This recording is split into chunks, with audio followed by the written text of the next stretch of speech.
বন্ধুরা, পুষ্পা কিচেনে আবারও স্বাগত। আজকে চলে এসেছি আবারও আর একটা নতুন রেসিপি নিয়ে।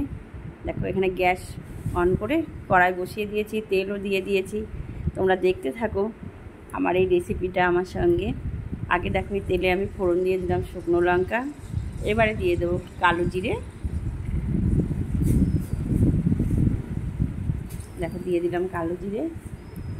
এটা আমি কি রান্না করছি তোমরা দেখতে থাকো। আগে এই রেসিপিটার নামটা আমি বলছি না, পুরো ভিডিওটা আমার সঙ্গে দেখতে থাকো। এবারে দেখো ফোড়নটা আমার প্রায় হয়ে এসেছে।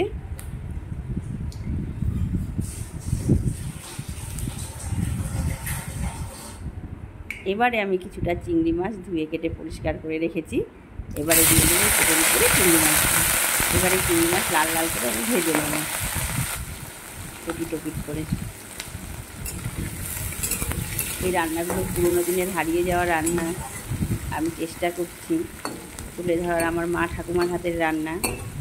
চিংড়ি মাছগুলো এবার খুব সুন্দর করে লাল লাল করে ভেজে নেব। দিয়ে দেবো একটু এর মধ্যে হলুদ, দিয়ে দেবো একটু লবণ পরিমাণ মতন।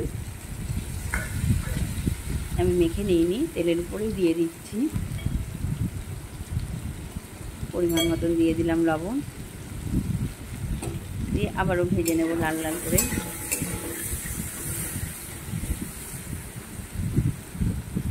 চিংড়ি মাছ যে কোনো রান্নায় ব্যবহার করলে তার সুন্দর একটা স্মেল আসে। তোমরা দেখতে থাকো। এবারে দেখো প্রায় আমার ভাজা হয়ে এসেছে মাছগুলো।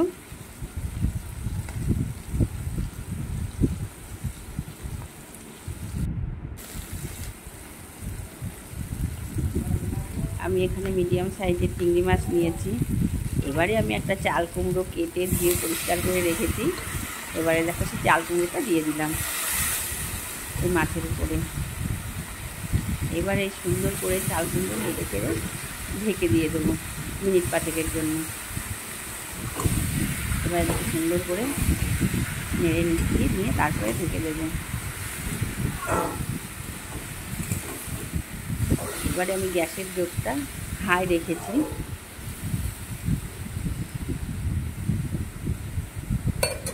আমি চাল কুমড়োতে যেহেতু জল বের হয় তাই আমি লবণ দিয়ে মেখে রেখেছিলাম। এবারে ঢেকে দিলাম।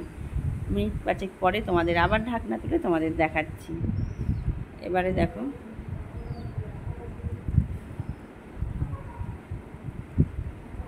কিছুটা চিড়ে রাখা কাঁচা লঙ্কা দিয়ে দিলাম।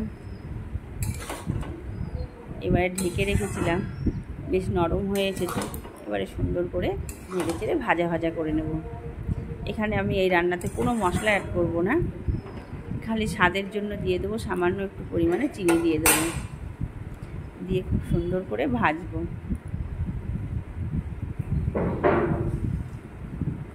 আমার এই রেসিপিগুলো কেমন লাগছে অবশ্যই তোমরা কমেন্ট করে জানিও।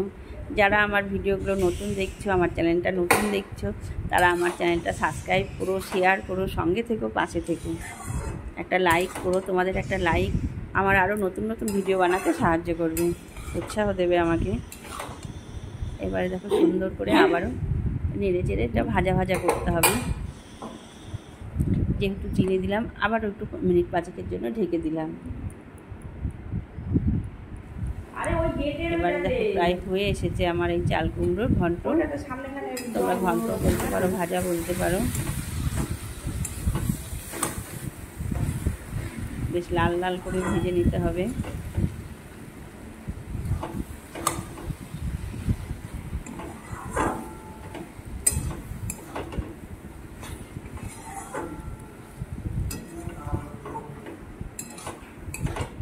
এবারে আমি নামানোর আগ দিয়ে দেখো কি দিচ্ছি, প্রায় আমার হয়ে এসেছে।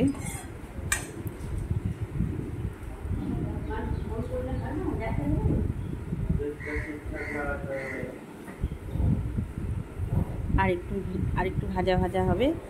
আমি আরেকটু মিনিট 5 ভাজা ভাজা করব, তারপরে তোমাদেরকে দেখাচ্ছি নামানোর আগ দিয়ে।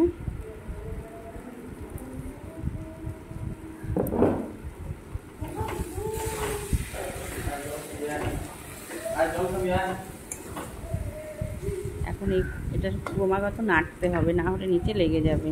এবারে প্রায় আমার হয়ে এসেছে। আমি গ্যাস অফ করে 1/2 চামচ ঘি দিয়ে দেবো উপর থেকে। দিয়ে এবারে দেখো আমি পরিবেশন করছি। আমার হয়ে গেছে চিংড়ি মাছ দিয়ে চাল কুমড়োর ঘন্ট।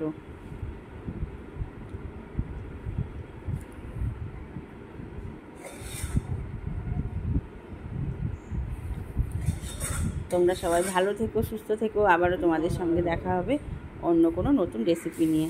ততক্ষণ টাটা।